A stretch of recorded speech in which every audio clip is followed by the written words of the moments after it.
தமிழக வெற்றி கழகத்தில் இருக்கக்கூடிய ஆதவ் அர்ஜுன், நமது மதிப்புக்குரிய திரையுலகினுடைய முடிசூடா மன்னனாக இருக்கக்கூடிய மதிப்புக்குரிய ரஜினிகாந்த் அவர்கள், சாதாரண மனிதனாக ஒரு சித்த புருஷராக வாழ்ந்து கொண்டிருக்கின்ற நமது ரஜினிகாந்த் அவர்களை விமர்சனம் செய்திருப்பது உண்மையிலேயே வருந்தத்தக்கது, வேடிக்கையானது மட்டுமல்ல.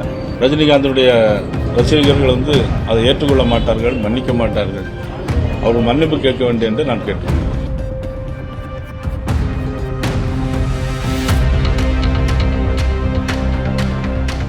தேர்தல் வந்தோன்னா பாத்தீங்கன்னா எங்க பார்த்தாலும் ரயில் நிலையங்களை ஹிந்தி அடிப்புன்ற மாதிரி சொல்லி போயிருந்தாங்க. திருமுருகன் காந்தி உள்ளிட்டவர்கள் இப்ப கிளம்பியிருக்காங்க. அதெல்லாம் எப்படி? அதாவது திமுக தேர்தல் வரும்போதெல்லாம் ஒவ்வொரு யுக்தியை கையாளுவாங்க.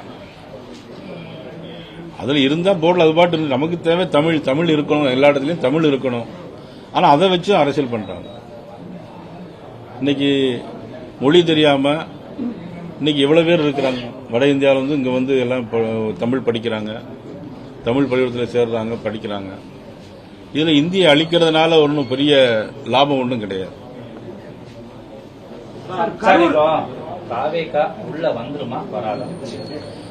அது பத்தி எனக்கு எதுவும் தெரியாது.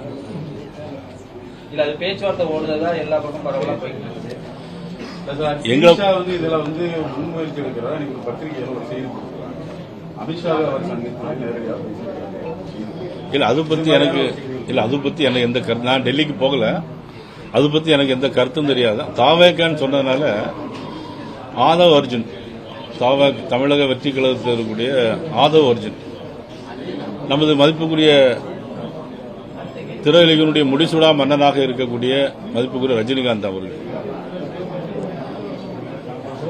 அவர் நடிப்பினுடைய இமயம் மட்டுமல்ல, மிக சிறந்த ஆன்மீகவாதி, எல்லா இனம், எல்லா மொழி, எல்லாத்தையும் கடந்து ஒரு மிகப்பெரிய ஒரு தலைவராக எல்லோரையும் நேசிக்கக்கூடிய, இன்னும் சொல்லப்போனா ஒரு சாதாரண மனிதனாக ஒரு சித்த புருஷராக வாழ்ந்து கொண்டிருக்கின்ற நமது ரஜினிகாந்த் அவர்களை விமர்சனம் செய்திருப்பது உண்மையிலேயே வருந்தத்தக்கது, வேடிக்கையானது மட்டுமல்ல.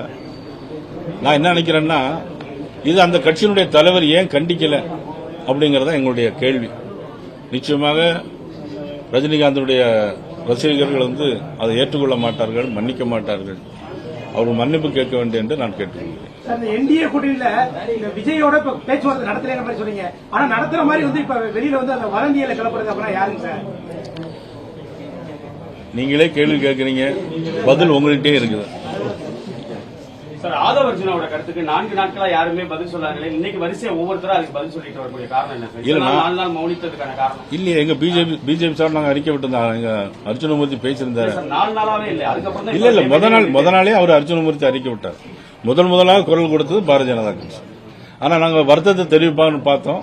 அது பிறகு பார்த்தா இல்ல, அப்புறம் நேற்று நான் மறுபடியும் சொன்னேன். இன்னைக்கு அதுக்கும் வருத்தம் தெரிவிக்கல.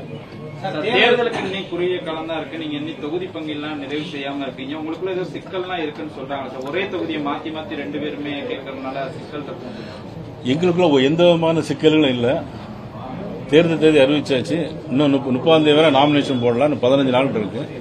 அதை பத்தி எங்களுக்குள்ள எந்த விதமான சிக்கலும் இல்ல. நாங்கள் எல்லாம் ஒருமித்த கருத்து.